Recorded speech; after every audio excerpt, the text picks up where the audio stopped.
نظر جو ہے شیطان کے تیروں میں سے ایک تیر ہے. نظر سے شروعات ہوتی ہے، نظریں دو چار ہوئیں، اس کے بعد پھر جسم حرکت کیا، دل کے اندر وسوسے پیدا ہوئے اور اس گناہ کے ارتکاب کے لیے آدمی دوڑ پڑا. مسئلہ کیوں رکھا گیا؟ ایک سے زیادہ بیویاں کرنے کی اجازت کیوں دی گئی؟ پوچھتے ہو اسلام کو فالو کیوں کرے؟ یہ جرائم کو، کرائم کو ایسے روکتا ہے جہاں سے اس کی شروعات ہوتی ہے کہ تمہارے دلوں میں اسلام اور تمہارے ایمان کی دولت اتنی راسخ ہو جائے، اتنی مضبوط ہو جائے کہ یہ چھوڑے ہوئے اعتراضات اور شکوک و شبہات سے تم ڈگمگ نہیں ہونا، کبھی ادھر ادھر تزلزل کے شکار نہ ہو.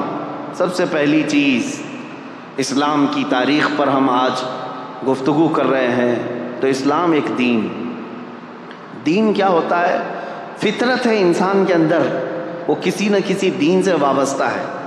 یہ جو ایتھیسٹ اپنے آپ کو کہتے ہیں نا، ہم کسی بھی دین کو نہیں مانتے، ہم کسی بھی دین کو نہیں مانتے. کچھ لوگ ہیں ایتھیسٹ جن کو ہم ملحد کہتے ہیں، اور ہندی میں جو ہے ناستک کہتے ہیں، جو کسی خدا کو نہیں مانتے، کسی دھرم کو نہیں مانتے.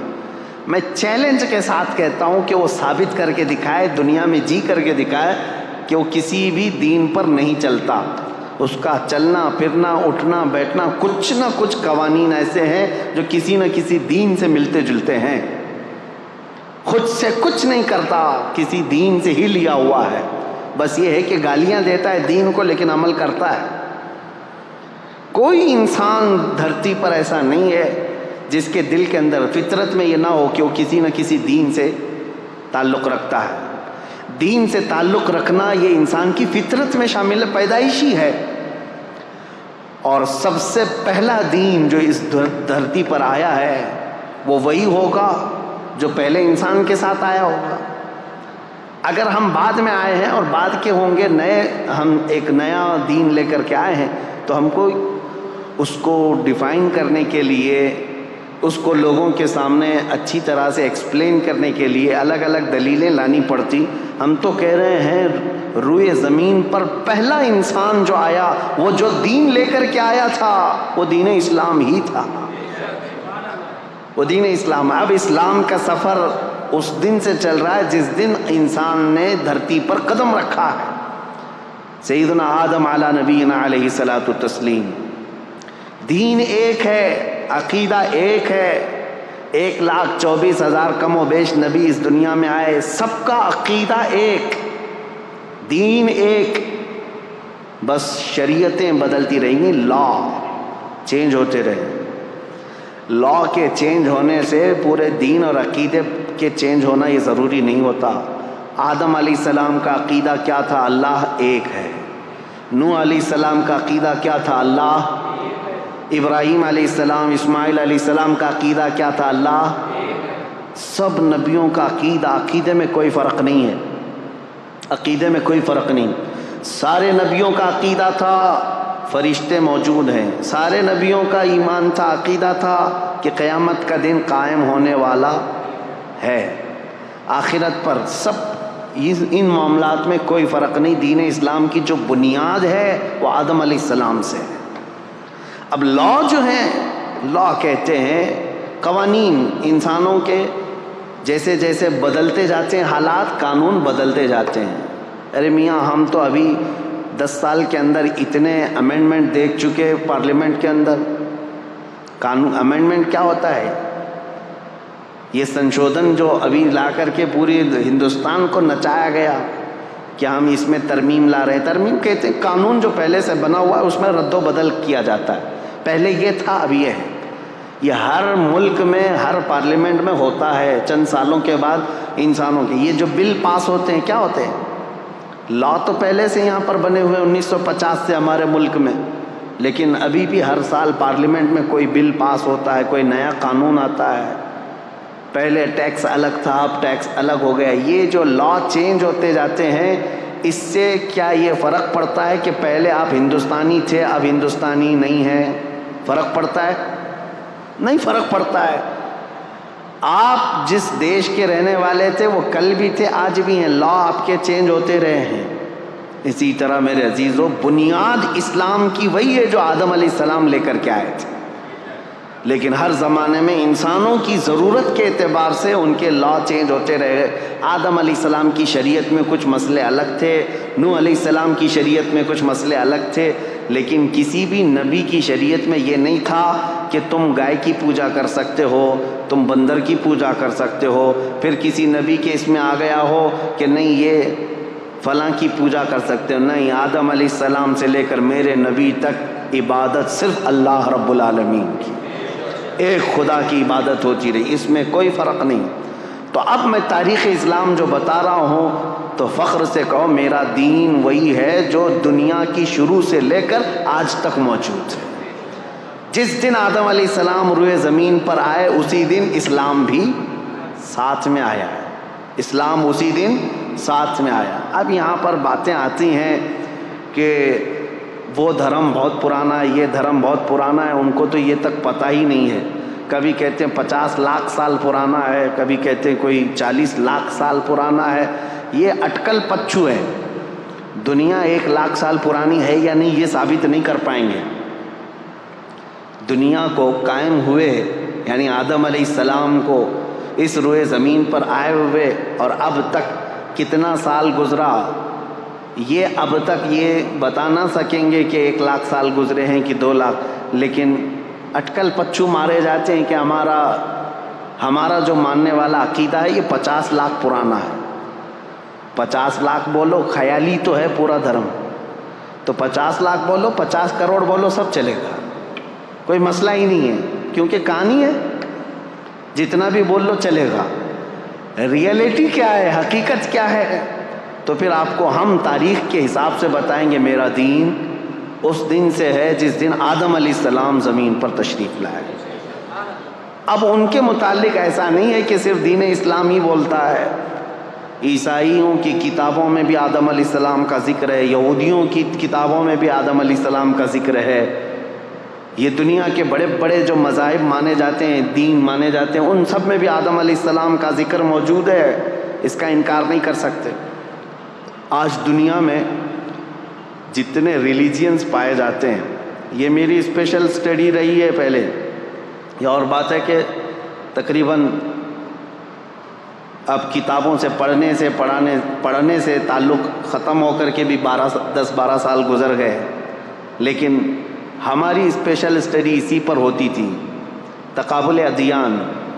دنیا کے جو بڑے بڑے دین ہیں ان کی خصوصیت کیا ہے, ان کے اندر موجود کیا کیا ہے.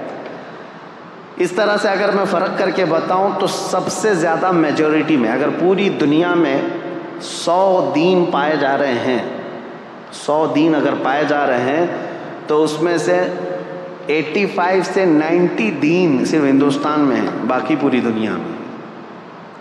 یعنی پرسنٹیج کے اعتبار سے سب سے زیادہ الگ الگ دھرم کو ماننے والے یہ صرف بر صغیر میں پائے جاتے ہیں, باقی پوری دنیا ایک طرح ہے, الگ ہے. پورے چائنا کا پہلے سے جو دین رہا تھا, کنفوشیوس, وہاں پر ایک بہت پرانا دین عیسیٰ علیہ السلام سے 700 سال پہلے.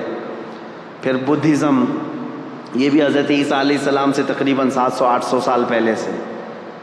اور اس کے بعد افریقہ کے کالے لوگوں میں بت پرستی تھی, وثنیہ اس کو کہتے ہیں, ان کے بھی الگ الگ نام ہیں. ان کے ہاں ایک الگ دین پایا جاتا تھا, اور پھر اس کے علاوہ عیسائیوں کا ایک اپنا دین ہے, مذہب ہے, اور پھر یہودیوں کا ایک الگ, جیوز کہلاتے ہیں. اس طرح سے یہ پوری دنیا کے ہو گئے. اور پھر ہم ہندوستان میں آتے ہیں تو ہندو, جن کے دھرم کا اصل شبد جو ہے سناتن ہے, ہندو قوم کو یہ کہتے ہیں, حالانکہ ان کے دھرم کا نام نہیں ہے. اب اس میں بھی بہت سارے الگ شعبے ہیں. جین یہ کہتے ہیں کہ ہم ہندو نہیں ہیں, سناتنی نہیں ہیں. سناتن میں بھی جو ہے آریہ سماج ایک الگ ہے, وہ کچھ کتابوں کو نہیں مانتے, یہ کچھ کتابوں کو نہیں مانتے, ان میں فرق ہے الگ الگ. لیکن بہرحال ایک تاریخ میں آپ کو بتا رہا ہوں ان ادیان کی. یہ اس لیے میں بتا رہا ہوں کہ ان میں سے ہر ایک کا دعویٰ ہے کہ ہم اسلام سے پرانے ہیں, اس لیے مجھے بتانا پڑ رہا ہے. یہودی جیوز یہ کہتے ہیں کہ ہم تو بہت پرانے ہیں, ابراہیم خلیل اللہ علیہ الصلوۃ والتسلیم کے بیٹے حضرت اسحاق علیہ السلام سے لے کر کے یعقوب علیہ السلام کے 12 بیٹے تھے، ان میں بڑے بیٹے کا نام یہودا تھا، وہاں سے یہودی ہیں، ان کی اپنی ایک تاریخ ہے۔ کرسچین جو ہیں عیسائی حضرت عیسیٰ علیہ السلام کے پیروکار ہیں، دنیا میں آج ان کی سب سے زیادہ تعداد مانی جاتی ہے، میجورٹی ہے۔ اور اس کے علاوہ جو سناتنی ہیں، آریہ سماج ہیں، یہ تو تاریخ بتاتے بھی نہیں، یہ یہودی تو تاریخ بتاتے ہیں کہ عیسیٰ علیہ السلام سے اتنے سال پہلے کے تھے۔ بدھزم کے جو لوگ ہیں، بدھسٹ، ان کے بھی یہاں تاریخ ہے، گوتم بدھ کے پیدائش کی تاریخ یا ان کے زمانے سے وہ لوگ ہیں۔ اور جو چائنا میں کنفوشیوس تھے، ان کی بھی ایک تاریخ ہے، یہ سب کی ایک تاریخ ہے، لیکن ہندوؤں کے ہاں سیدھے 50 لاکھ سال پہلے کی تاریخ ہے۔ اب وہ ہم کو تو نہیں معلوم 50 لاکھ سال پہلے یا 60 لاکھ سال پہلے، بہرحال۔ لیکن میں یہ ساری باتیں اس لیے کہہ رہا ہوں کہ ان سب کا دعویٰ ہے کہ اسلام سے ہم پہلے ہیں، اور اسلام کو یہ لوگ یہ سمجھتے ہیں کہ محمد عربی صلی اللہ تعالیٰ علیہ وسلم کے بعد پوری دنیا میں لایا گیا۔ دیکھیں، استعمال کے طور پر ہم یہ بات کہتے ہیں، نبی کریم صلی اللہ تعالیٰ علیہ وسلم نے یقیناً اسلام کو پوری دنیا میں پھیلایا، بلکہ یہ حقیقی رسول میرے آقا صلی اللہ تعالیٰ علیہ وسلم اسلام کے خاتم ہیں، آخری رسول ہیں۔ دین حضور پر آ کر کمپلیٹ ہو گیا، لیکن دین اسلام کا لفظ قرآن پاک میں موجود ہے۔ حضرت موسیٰ علیہ السلام نے بھی فرمایا، جن کی ترجمانی اللہ تبارک و تعالیٰ نے قرآن میں فرمایا ہے کہ موسیٰ علیہ السلام نے فرمایا وَأَنَا أَوَّلُ الْمُسْلِمِينَ، میں سب سے پہلا مسلمان ہوں گا۔ اسلام کا لفظ جو ہے حضرت موسیٰ علیہ السلام سے ہے، حضرت ابراہیم علیہ السلام سے، کئی نبیوں سے یہ ہے۔ تو اسلام جو ہے آدم علیہ السلام سے چلا ہے عقیدے کے اعتبار سے۔ اب ہم جس اسلام کی بات کر رہے ہیں پوری دنیا میں، یہ لوگ جس کو اسلام ٹارگٹ پر رکھتے ہیں، وہ ہمارا یہی دین ہے جو میرے آقا صلی اللہ تعالیٰ علیہ وسلم پر آ کر کمپلیٹ ہو گیا۔ اب کمپلیٹ جس کے ساتھ ہوا ہے، یقیناً وہ ہمارے رسول ہیں، میرے آقا صلی اللہ تعالیٰ علیہ وسلم آخری رسول ہیں، ہمارے آقا و مولا، بلکہ کل کائنات کے وہ مرجع اور محور ہیں۔ یہ سب عقیدہ ہمارا ہے۔ اب سوال یہ ہوتا ہے کہ جب ہم یہ تاریخ بتاتے ہیں تو ان کو سوال کرنے کا پہلے ہی حق نہیں ہونا چاہیے، جو یہ کہتے ہیں اسلام کو ہی کیوں فالو کریں۔ اس سوال کا جواب میں بتاتا ہوں۔ پہلے ہی میں نے بتا دیا تھا، چھوڑو سارے جھگڑے چھوڑ دو، اس کو فالو کریں اس کو فالو کریں۔ میں نے تو تاریخ بتا دیا، پوری کائنات کا باپ جو سب سے پہلے انسان ہے وہ آدم علیہ السلام۔ آؤ ہم اور آپ اپنے باپ کے دین پر قائم ہو جاتے ہیں، اور وہ دین اسلام ہے، وہ دین اسلام ہے، آدم علیہ الصلوۃ والتسلیم۔ لیکن ایک بات یاد رکھنا، آدم علیہ السلام کے لا، ان کی شریعت اب نہیں ہے، ان کا عقیدہ، ان کی بنیادیں، وہ دین موجود ہے، لیکن ساتھ میں آدم علیہ السلام کو اگر مانتے ہو، چلو آ کر کے اس پر یہ بھی ماننا ہوگا کہ سیدنا آدم علیہ الصلوۃ والتسلیم جنت سے دنیا میں بھیجے گئے تھے، 300 ساڑھے 300 سال روتے رہے اللہ تبارک و تعالیٰ کی بارگاہ میں، اور پھر وہ ایک دن آیا جب اللہ نے ایک کلمہ ان کو القا فرمایا، اور پھر اس کلمے کے ذریعے سے آدم علیہ السلام کی توبہ قبول ہوئی۔ اور حدیثوں میں بعض تفاسیر میں یہ فرمایا گیا، آدم علیہ السلام نے اللہ کریم کی بارگاہ میں یہ پیش کیا تھا، عرض کیا تھا کہ اے مولا، جو تیرا سب سے حبیب نبی ہے محمد، اس کے واسطے وسیلے سے میری دعا قبول فرما۔ رب تعالیٰ نے آدم علیہ الصلوۃ والتسلیم کی دعا قبول فرمائی تھی۔ تو آج یہ بھی تسلیم کرو کہ آدم علیہ السلام کے اگر دین پر ہوں گے تو اس آدم علیہ السلام نے میرے نبی کے وسیلے سے اللہ کی بارگاہ میں دعا کی ہے، تو یقیناً وہ اکمل و اتم رسول ہیں جو اللہ کے محبوب ہیں، اور ان کا دین ہی سچا دین ہے۔ اب میں بتاتا ہوں دین اسلام کی ہی پیروی کیوں کرنی چاہیے۔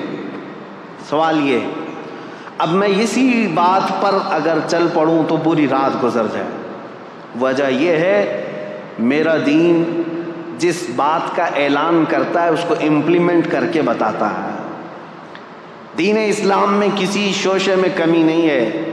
اگر کمپیئر کرنے کی بات کریں گے تو کچھ لوگوں کو برا لگے گا، لیکن آپ کا سوال ہے کہ دین اسلام کی ہی کیوں پیروی کریں، کیوں اسی کو فالو کریں، تو پھر مجھے بتانا پڑے گا۔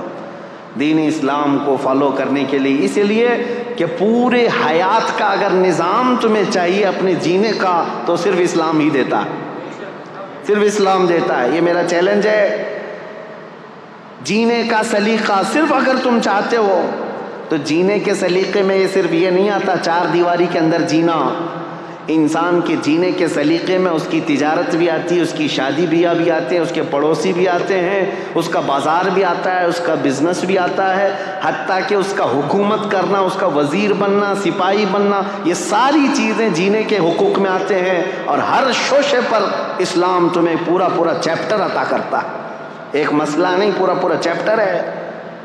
تم اگر وقت کے بادشاہ ہو تو بھی اسلام تمہیں پابند بنا کر کے دکھائے گا۔ تم اگر کرسی عدالت پر بیٹھے ہو قاضی تو پورا باب موجود ہے، تمہیں فالو کرنا پڑے گا۔ تم اگر کسی اسکول کے ٹیچر ہو تو اسلام تمہیں اس کے بھی اسلوب بتائے گا۔ آج میرے عزیزو میں آپ کو بتاؤں، 1400 سال پہلے جب لا تھے ہی نہیں، بادشاہوں کے رول چلتے تھے، بادشاہوں کے قانون چلتے تھے۔ جو بادشاہ کے وہ رات میں خواب آ گیا وہ صبح قانون بن گیا، نہ پارلیمنٹ میں پاس کرانے کی ضرورت تھی، کچھ نہیں، بادشاہ کہہ دیا آج سے یہ قانون وہ قانون۔ اسلام نے سب سے پہلے یہ دنیا میں قوانین پیش کیے کہ نہیں، حکومت بھی چلے گی تو لا کے ذریعے سے چلے گی، اور اس لا کے اندر وقت کا خلیفہ بھی داخل ہوگا، وہ بھی شامل ہوگا، قانون اس کے اوپر بھی ہوں گے، کسی ایک کے اوپر نہیں ہے۔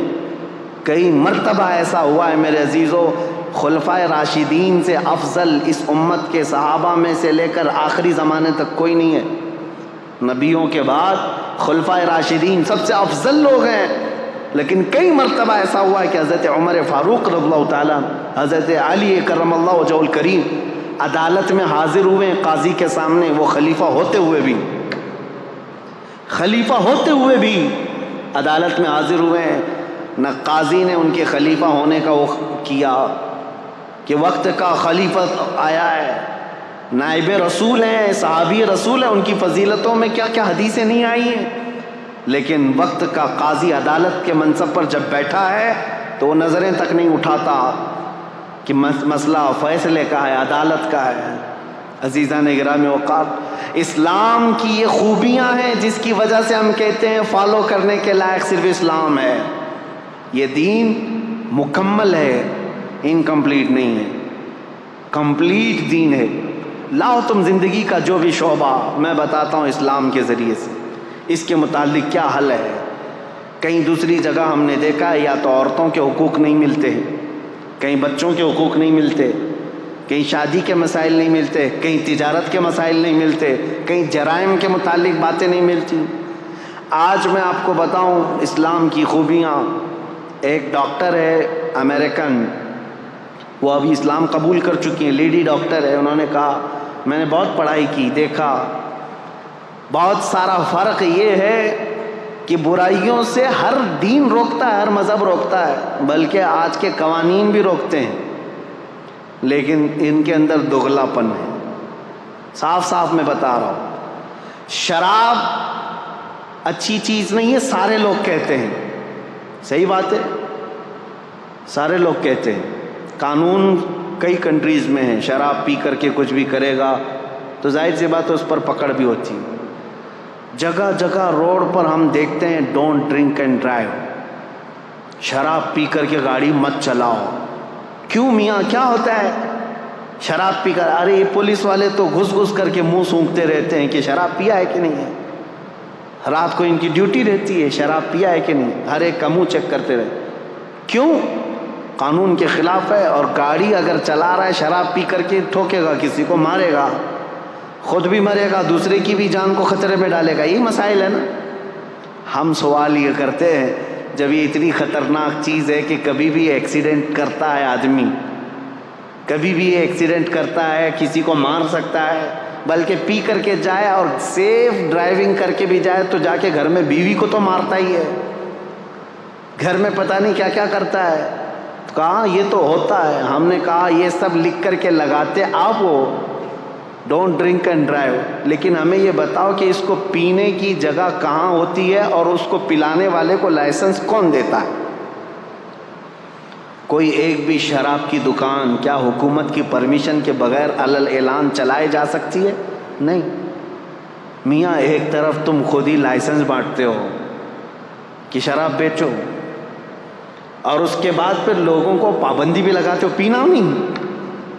یہ دغلا پن. اس کو ایک امریکن ڈاکٹر نے کہا میں نے دنیا بھر میں یہ دیکھا اباؤ اسلام میں، میرے آقا صلی اللہ تعالیٰ علیہ وسلم نے جب شراب کی حرمت کا حکم فرمایا کہ شراب حرام ہو گئی تو ایک قبیلہ حضور کے پاس آیا تھا. انہوں نے پوچھا اے اللہ کے نبی صلی اللہ علیہ وسلم آپ ہمیں کن کن چیزوں سے روکتے ہیں؟ میرے آقا صلی اللہ تعالیٰ علیہ وسلم نے 4 چیزوں سے ان کو منع کیا تھا. وہ 4 چیزیں کیا تھیں بتاؤں میں آپ کو؟ یہ صحیح حدیث ہے، بخاری شریف میں موجود ہے. نبی کریم صلی اللہ تعالیٰ علیہ وسلم نے فرمایا جو 4 آلے ہوتے تھے شراب پینے کے، کوئی ایک کدو کو کاٹ کر کے بیچ میں سے اس کا پورا ایک مٹکا بنا دیتے تھے، اور ایک لکڑی کا گلاس ہوا کرتا تھا، یا پھر ایک پرانے زمانے میں کسی پھل کا ایک برتن بنایا جاتا تھا، اس میں شراب ڈال کر کے لوگ پیتے تھے تو نشہ زیادہ آتا تھا. اور عربوں کے یہاں 50 سال پرانی شراب پی جاتی تھی. نبی کریم صلی اللہ تعالیٰ علیہ وسلم نے شراب کے حرام ہونے کا حکم تو دیا، ساتھ میں یہ فرمایا وہ مٹکا بھی توڑو، وہ گلاس بھی توڑو، اور وہ برتن بھی توڑو، ان سب چیزوں کو ختم کرو. اب کبھی حکمت سوچو میرے عزیزو، شراب حرام ہو گئی، یہ پیالے کیوں حرام ہوئے؟ اس لیے کہ ان پیالوں کو دیکھ کر پینے والے کو پھر سے وہ شراب کی یاد نہ آ جائے. اسلام جڑ پر انگلی رکھتا ہے، اسلام بنیاد پر انگلی رکھتا ہے. یہ نہیں کہ اب تم پی کر کے آؤ تو بعد میں دیکھیں گے علاج کیا جائے گا. آج اسلام کی خوبیوں کے بارے میں عصمت دری کے معاملات کتنے تیزی سے بڑھے ہیں پتہ ہے؟ آج کی رپورٹ میں آج ہی کی بات بتا رہا ہوں، USA کی رپورٹ میں، امریکہ کے پورے اس میں پر ڈے 1700 لڑکیاں ریپ کا شکار ہوتی ہیں. یہ وہ ہیں جو ریکارڈ میں آتی ہیں، اور ریکارڈ میں جو آتی ہیں وہ 1/3 ہوتی ہیں، باقی تو ویسی ہے. اور اس میں ہندوستان میں بھی بہت زیادہ یہ لیول بڑا ہوا ہے. ریپ ہمارے ہاں تو آپ نے دیکھے اس پر کتنے احتجاجات ہوئے. چھوٹی عمر کے نابالغ لڑکوں کو جو حکومت کی نظر میں، ان لوگوں کے ذریعے سے بھی 16 سال کا 15 سال کا لڑکا شراب پی کر کے کسی لڑکی کو اچانک اٹھا لیا، 3-4 درندوں نے مل کر کے اس کی عصمت لوٹ لی، عزت لوٹ لی، اور مار کر کے اس کو راستے پر پھینک دیا. یہ کتنے واقعات ہو رہے ہیں. اب اس پر بات 2-4 دن تک گرم رہتی، میڈیا میں چلتی ہے، لوگ سڑکوں پر آ جاتے ہیں، انصاف انصاف انصاف. میرے عزیزو، زنا ایک بہت سنگین جرم ہے. زنا پر اسلام نے جو پابندیاں لگائی ہیں وہ ہلکی نہیں ہیں، ہلکی نہیں.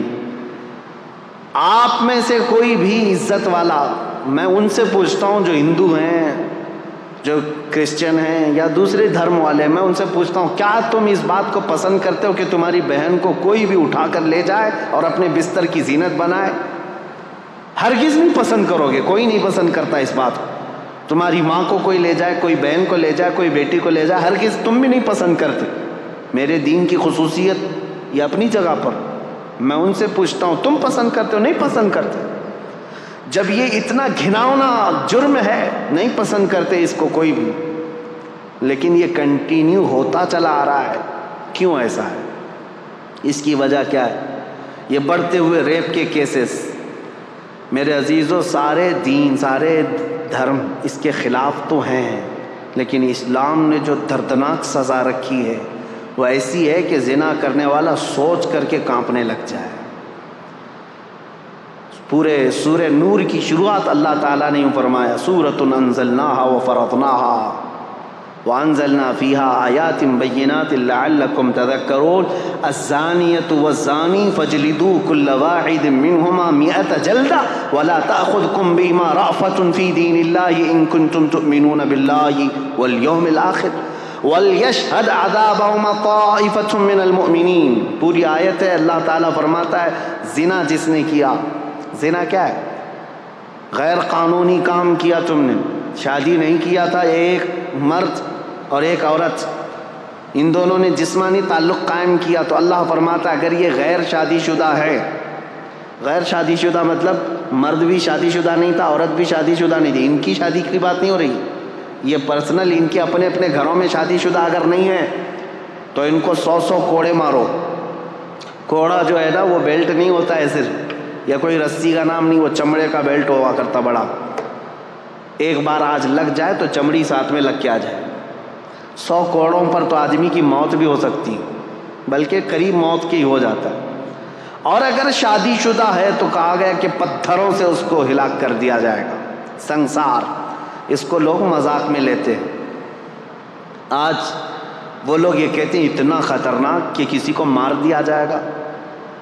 ہم نے ان سے پوچھا جن کی بیٹیوں کا ریپ ہوا ہے، ان سے پوچھو معلوم کرو، تو وہ کہتے ہیں نہیں، جو ریپسٹ ہے وہ اگر ہمارے ہاتھ میں آ جائے تو اس کو جلا دیں، اس کو کاٹ دیں، اس کو مار دیں گے ہم. یہی فرق ہے تمہارے میں. اسلام ہر بیٹی کو اپنی بیٹی کی عزت دیتا ہے.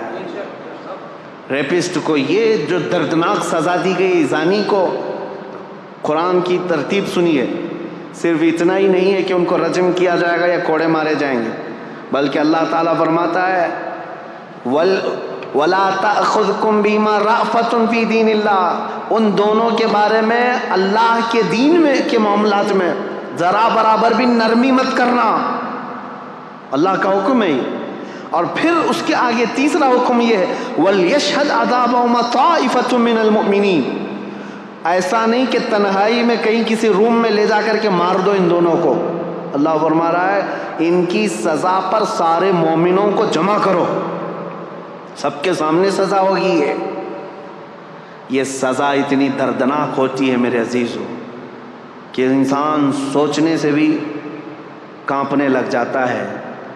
یہی تو وجہ تھی کہ اسلام نے جڑ پر پابندی لگائی. اب میں آپ کو بتاتا ہوں یہ بڑا گناہ ہے، بڑی سزا ہے. وہاں تک پہنچے ہی کیوں؟ ہم سزا دیں ہی کیوں اتنی بڑی؟ اور یہ آدمی وہاں تک جائے ہی کیوں؟ زنا ہوتا ہی کیوں ہے؟ زنا تک پہنچتا ہی کیوں ہے؟ اس کے لیے اب میں اسلام کی خصوصیت بتاتا ہوں. سوال یہی تھا نا کہ اسلام کو ہی کیوں فالو کرے، سوال یہی ہے نا اسلام کی پیروی کیوں کرے. اب سنو، تم تو اب زنا کے بعد ہو سکتا ہے قانون لگاؤ کہ ریپسٹ کے لیے یہ ہے 10 سال کی سزا، 18 سال کی سزا، کسی کے یہاں 14 سال کی سزا. نابالغ بچی کے ساتھ ہو جائے تو اس کو عمر قید کی سزا. سزاؤں کا نفاذ یہ تو بعد میں ہوگا، اور تم تو یہ پہلے سے سوچ رہے ہو یہ کر کے آئے گا تب یہ سزا ہوگی. اسلام کیا کہتا ہے وَقُلْ لِلْمُؤْمِنِينَ يَغُضُّوا مِنْ أَبْصَارِهِمْ. اے محبوب اپنے غلاموں سے فرما دیں اپنی نگاہیں نیچی رکھیں. زنا تک جاتے ہی کیوں؟ وَلَا تَقْرَبُوا الزِّنَا إِنَّهُ كَانَ فَاحِشَةً. اللہ فرماتا ہے زنا کے قریب بھی مت جاؤ، وہ بہت بڑی بے حیائی. اور رب تعالیٰ نے صرف مومن مردوں سے نہیں فرمایا وَقُلْ لِلْمُؤْمِنَاتِ يَغْضُضْنَ مِنْ أَبْصَارِهِنَّ وَيَحْفَظْنَ فُرُوجَهُنَّ. اور اے محبوب مومنہ عورتوں سے بھی کہہ دیں وہ اپنی آنکھیں نیچی رکھیں، اپنی شرمگاہوں کی حفاظت کریں. وَلَا يُبْدِينَ زِينَتَهُنَّ. اے محبوب ان سے کہہ دیں اپنی مومنہ عورتوں سے، امتیوں سے، کہ وہ اپنی زینت کا اظہار نہ کریں. یہ قرآن کا حکم ہے. عورت اپنی زینت کا اظہار کس کے پاس کر سکتی؟ اِلَّا لِبُعُولَتِهِنَّ، اپنے شوہروں کے پاس، او آبائہن، اپنے باپ کے پاس. یہ جن لوگوں کا ذکر آیا ہے قرآن میں ان کے سامنے، اپنے بیٹوں کے سامنے، اپنے بھانجوں کے سامنے، اپنے بھتیجوں کے سامنے، بس ان کے علاوہ کسی کے سامنے عورت اپنی زینت کا اظہار نہ کرے. اب مجھے بتاؤ اسلام نے کہاں روک لگائی ہے؟ جہاں سے شروعات ہوتی ہے. النظرۃ سہم من سہام الشیطان. اے نوجوانوں توجہ سے سن لو، میرے آقا صلی اللہ علیہ وسلم نے فرمایا نظر جو ہے شیطان کے تیروں میں سے ایک تیر ہے. نظر سے شروعات ہوتی ہے. نظریں دو چار ہوئیں، اس کے بعد پھر جسم حرکت کیا، دل کے اندر وسوسے پیدا ہوئے اور اس گناہ کے ارتکاب کے لیے آدمی دوڑ پڑا، لیکن شروعات ان آنکھوں نے کی تھی اور قرآن نے وہیں پر پابندی لگائی تھی۔ یہ میرے دین کی خصوصیات ہے۔ تم پوچھتے ہو اسلام کو یہ فالو کیوں کرے؟ یہ جرائم کو، کرائم کو ایسے روکتا ہے جہاں سے اس کی شروعات ہوتی ہے۔ جہاں چشمہ پھوٹنے والا ہے وہیں پر بند باندھ دو، پانی بہہ جانے کے بعد گٹر بند کرنے سے کچھ نہیں ہونا۔ جہاں سے سوتا پھوٹا ہے اسی کو روکنا ہے۔ اسلام وہاں پر بند باندھتا ہے، نظروں کو نیچی رکھو۔ چوری پھر بھی گھٹتی نہیں، آج چوری کا آپ یہ دیکھیں ریشو تو کم نہیں ہوا ہے، بڑھتا ہی جا رہا ہے۔ چوروں سے کیسے چھٹکارا حاصل کریں؟ اسلام نے اس کے لیے بھی حل بتایا۔ چور جو چوری کرتا ہے ضرورت کے تحت ہوتا ہے، شروع میں ایسا ہی ہوتا ہے کہ اس کو غربت چوری پر لے آتی ہے، اس کی ضرورت جو ہے چوری پر لے آتی ہے، یا تو گھر میں کوئی چیز کی کمی۔ شروع کی بات، پیشہ اور چور کی بات الگ ہے، جس کا پیشہ بن گیا، عادت بن گئی، وہ بعد میں ہوتا ہے، لیکن سٹارٹنگ چور کیسے کرتا ہے؟ اس کی ضرورت اسے چوری پر لاتی ہے۔ اسلام نے اس کے لیے سب سے پہلے سزا مقرر نہیں فرمائی، بلکہ پہلے سارے مسلمانوں پر زکوٰۃ کا نظام نافذ کیا۔ زکوٰۃ کا نظام ایسا نافذ کیا، امپلیمنٹ کیا ہے کہ تم میں سے ہر کوئی اپنے مال کا 2.5% نکالے۔ اگر صحیح معنوں میں مسلمانوں کا مال جس طرح بیت المال میں جمع ہوتا تھا نکل جاتا، اور جو جو ضرورت مند ہوتا اس کے گھر پر یہ مال پہنچتا، تو چوری پر ہاتھ کاٹنے کی سزا ہے اسلام میں۔ ہاتھ کاٹنا بعد میں ہوتا، چوری کرنا بعد میں ہوتا، جب اس کی ضرورت پوری ہو رہی ہوتی تو چوری کا خیال بھی دل میں نہیں آتا۔ ابتدا یہاں سے آج یہ طوائف کے اڈے جو چلنے لگ گئے، ان کو بھی باضابطہ لائسنس ملتا ہے۔ جسموں کو بیچنے والی عورتیں، بار میں کام کرنے والی عورتیں، کیا یہ انسان نہیں ہیں؟ ان کے جسموں کے ساتھ ہر کوئی کھیلتا ہے اور ان کو اپنی بستر کی زینت بنا لیتا ہے آسانی سے۔ کیا یہ عورت نہیں ہے؟ عورت ہیں، یہ کسی کی بیٹی ہیں یا کسی کی بہن ہے، لیکن یہ بازار میں کیوں آئی؟ بازار میں ان کو کون لے کر کے آیا؟ ہو سکتا ہے کچھ مجبوراً یا ظلم و زبردستی کے ساتھ لائی گئی ہوں گی، لیکن موسٹلی اس میں غربت اور ضرورت نے ان کو وہاں تک پہنچایا، یا پھر شہوت نے وہاں تک پہنچایا۔ یہیں پر میں آج آپ کو بتاتا ہوں اسلام میں تعدد ازواج کا مسئلہ کیوں رکھا گیا، ایک سے زیادہ بیویاں کرنے کی اجازت کیوں دی گئی۔ اگر میں یہ بھی ریشو بتاؤں، پرسنٹیج بتاؤں، تو آپ جا کر کے مطالعہ کر کے دیکھ لینا۔ امریکہ میں آج کی تعداد میں مردوں سے 70 لاکھ عورتیں زیادہ ہیں۔ یو کے میں 40 لاکھ کے قریب مردوں سے عورتیں زیادہ ہیں۔ تعداد، کاؤنٹنگ کی بات کر رہا ہوں، مردم شماری۔ رشیا میں بھی تقریباً 50 سے 60 لاکھ کے قریب عورتیں زیادہ ہیں۔ موسٹلی پوری دنیا میں اگر عورتوں کی تعداد اور مردوں کی تعداد کو کاؤنٹ کیا جائے تو اس میں عورتوں کی تعداد کئی لاکھ گنا زیادہ ہے۔ یہ جو بھونکتے رہتے ہیں اسلام 4 بیویاں کرنے کی اجازت دیا، اب یہ سول کوڈ ان کو اسی لیے سب سے زیادہ وہ ہے، ہندوؤں کے لیے قانون بنا ہوا ہے یہاں پہ کہ وہ ایک سے زیادہ شادی نہیں کر سکتے۔ ہندو میرج ایکٹ کے اندر دوسری شادی کرنا ان کے لیے غیر قانونی ہے، اور مسلمانوں کے لیے مسلم میرج ایکٹ کے اندر ہے کہ وہ دوسری شادی کر سکتا ہے۔ ہمارے یہاں اجازت تھی۔ میرے عزیزو، یہ زور زبردستی نہیں، جب لا بن رہے تھے انڈیا کے تب یہ دونوں کے دھرم کو سامنے رکھ کر کے ہی بنایا گیا تھا۔ ہندوؤں کے بھی بڑے بڑے لوگوں سے یہ پوچھا گیا تھا کہ تمہارے اندر یہ پروویژن ہونا چاہیے کہ دوسری کرنے کی، نہ نہ نہ نہ نہ، یہ تو پاپ ہے۔ تو ٹھیک ہے، پاپ ہے تو قانون بنا کر کے رکھا گیا کہ دوسری شادی اس میں نہیں ہونا چاہیے۔ مسلمانوں میں نہیں، جائز ہے، 4 تک کی اجازت ہے، کھلا رکھا گیا، اوپن رکھا گیا۔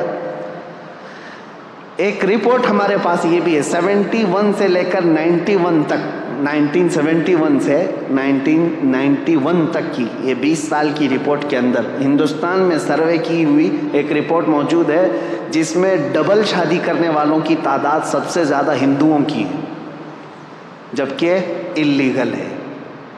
ٹھیک ہے، میں ابھی آتا ہوں، ہمارے یہاں لیگل ہے۔ سول کوڈ اسی لیے لانا چاہ رہے ہیں بیچارے کہ ان کو ایک سے زیادہ نہیں کرنا پڑتا۔ مسلمانوں کے اوپر بھی یہی قانون آنا چاہیے، ایک ہی قانون ہو جو سب کے لیے چل رہا ہے، اب مسلمان بھی دوسری نہ کریں۔ اور حیرت کی بات ہے وہ لوگ قانون لا رہے ہیں جن کی ایک بھی نہیں ہے۔ قانون سول کوڈ کی بات سب سے زیادہ وہی کر رہے ہیں جن کے نہ بچے ہیں نہ بیوی ہے۔ خیر آج ہمارا ٹاپک نہیں ہے۔ اب یہ تعدد ازواج کا جو مسئلہ اسلام میں ہے، میں کیوں رکھ رہا ہوں ایک سے زیادہ شادی؟ مجھے بتاؤ سب سے زیادہ موت کی تعداد عورتوں سے بڑھ کر کے مردوں کی ہے۔ یہ ریئل فیکٹ جو بات ہے میں آپ کو بتا رہا ہوں، سائنٹیفک بات کر رہا ہوں۔ جو بچپن میں بیماریاں ہوتی ہیں بچوں کو، اس میں اکثر جو مر جاتے ہیں وہ لڑکے مرتے ہیں، لڑکیاں نہیں۔ ان کے اندر ڈیفنس کی طاقت ہے۔ اور جوانی کے بعد بھی جنگیں جو ہوتی ہیں اس میں لڑکیاں جنگ کرنے نہیں جاتی تھی، مرد ہی جاتے تھے۔ فوج میں سپاہیوں میں لڑکے شامل ہوتے تھے، اور جنگوں میں سب سے زیادہ مردوں کی موت ہوتی تھی۔ تو بچتے کون ہیں گھروں میں؟ عورتیں بچتی ہیں۔ مردوں کی شرح اموات زیادہ ہے عورتوں سے، مرد مرتے بھی زیادہ ہیں، پیدا بھی کم ہو رہے ہیں، عورتوں کی تعداد زیادہ ہے۔ اب مجھے بتاؤ صرف USA میں اگر 70 لاکھ عورتیں زیادہ ہیں، ہر مرد وہاں شادی کر بھی لیا، پہلے تو کرتے نہیں، اگر ہر مرد کر بھی لیا تب بھی 70 لاکھ عورتیں بچتی ہیں۔ ان میں سے 1/3 جو مردوں کی تعداد ہے، جس کی تعداد تقریباً 2.5 کروڑ ہوتی ہے، وہ لوگ ہومو سیکسول ہیں۔ USA کی بات کر رہا ہوں، تو شادی کرنا ہی نہیں چاہتے۔ تو اب جو عورتیں بچ جاتی ہیں، مجھے یہ بتاؤ ان عورتوں کو زندگی گزارنے کے لیے کسی مرد کا سہارا اگر نہیں ملتا ہے تو کیا وہ بازار میں نہیں آئیں گی؟ کیا وہ اپنے خواہشات کی تکمیل کے لیے یہ راستہ نہیں ڈھونڈیں گی؟ میرے عزیزو، اسلام نے واجب نہیں کیا ہے 4 شادیاں کرنا، ایک دروازہ رکھا ہے، ایک دروازہ رکھا ہے۔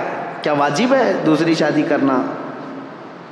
یہاں اسلام نے ایک تمہارے لیے سہولت کا دروازہ رکھا ہے، اس پر ان کو اتنا واویلا ہے، لیکن حقیقت میں یہ ریئل لائف کے اندر آؤ کہ دنیا میں ہو کیا رہا ہے۔ ان عورتوں کو بھی انصاف دلانا ہے جو بغیر کسی شوہر کے پوری زندگی گزار کے چلی جاتی ہیں۔ اگر کوئی مرد ایک کے علاوہ دوسری کو نکاح کرتا ہے تو میرے عزیزوں، یہ صرف وہ اپنے جسم کی تسکین کے لیے نہیں کر رہا، بلکہ ایک ایسی آوارہ ہونے والی عورت کو گناہوں سے بچا کر کے اپنے گھر کی ملکہ بنانا چاہ رہا ہے۔ اسلام کے اوپر اعتراضات جو کرتے ہیں، ان کے ہم باندیاں ہیں، باندیوں سے شادی کرتے ہیں، یعنی ایک سے زیادہ باندیاں جو رکھی جاتی ہیں۔ میرے عزیزوں، اس میں بڑی حکمت تھی۔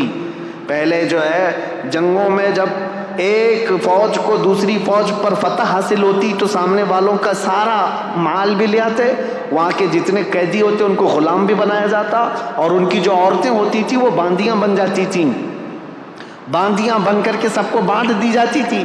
یہ اسلامی میں نہیں، پہلے کی ساری قومیں یہ کرتی تھیں، اور ان عورتوں کے ساتھ بدترین سلوک کیا جاتا تھا، بدترین سلوک۔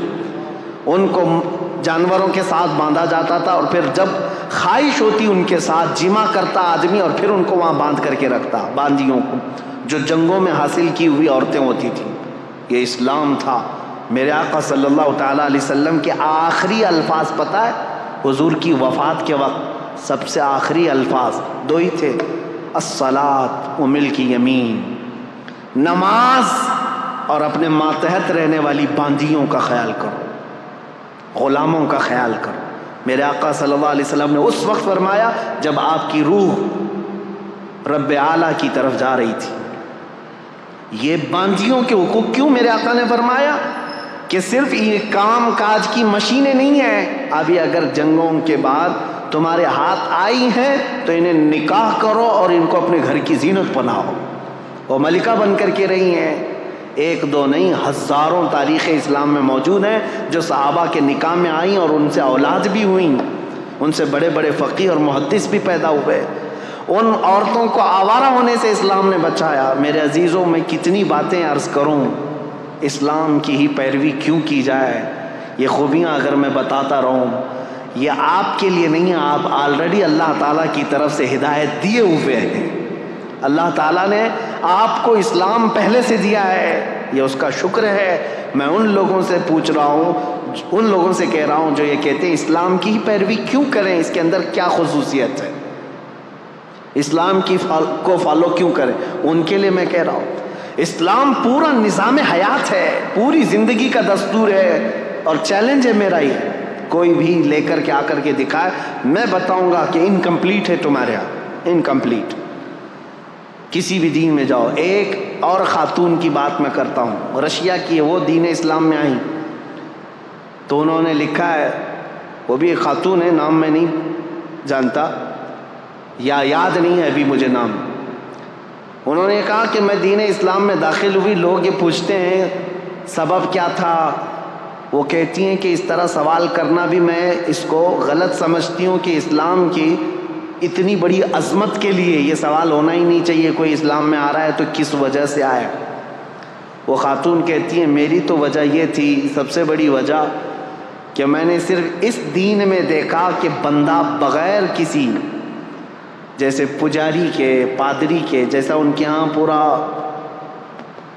تسلط قائم ہے، حکومت قائم ہے کہ ان کے علاوہ کچھ ہو نہیں سکتا، بابائیت، پاپائیت جس کو کہتے ہیں، وہ کہتی ہے صرف دین اسلام ایسا ہے جس میں بندہ تنہا بھی اگر چاہے تو اللہ سے قریب ہو جاتا ہے، اور خدا فرماتا ہے اے محبوب میرے بندے میرے بارے میں آپ سے سوال کرتے ہیں، اے رسول میرے بندے آپ سے میرے بارے میں سوال کرتے ہیں کہ ہمارا رب کہاں ہے، اے میرے محبوب ان کو جواب دیں کہ ہم ان کے شہرک سے زیادہ قریب ہیں۔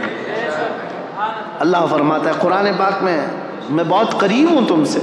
وہ خاتون کہتی ہے مجھے یہ فلسفہ اتنا اچھا لگا کہ بندہ یہاں پر آزاد ہے، جو جس طرح دوڑنا چاہے اپنے رب کے حضور ہو جا سکتا ہے۔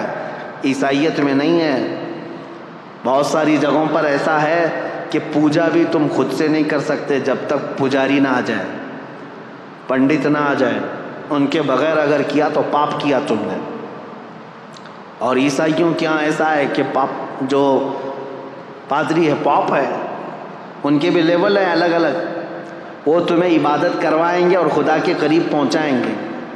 بلکہ پکا عیسائی بننے کے لیے بھی ایک طریقہ ہوتا ہے، ایک حوض ہوتا ہے پیلے رنگ کا، اس میں پانی ڈالا جاتا ہے اور بچے کو ڈبا کر کے اٹھایا جاتا ہے اور پھر کہا جاتا ہے اب پکا ہو گیا کرسچن۔ پانی میں ڈبا کر کے اٹھا دیا گیا تو ہو گیا، پکا ہو گیا۔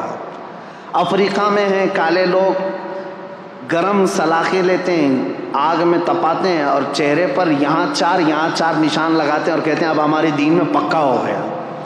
اور قرآن کہتا ہے صبغۃ اللہ ومن احسن من اللہ صبغہ، اللہ کا رنگ سب سے بہترین رنگ ہے،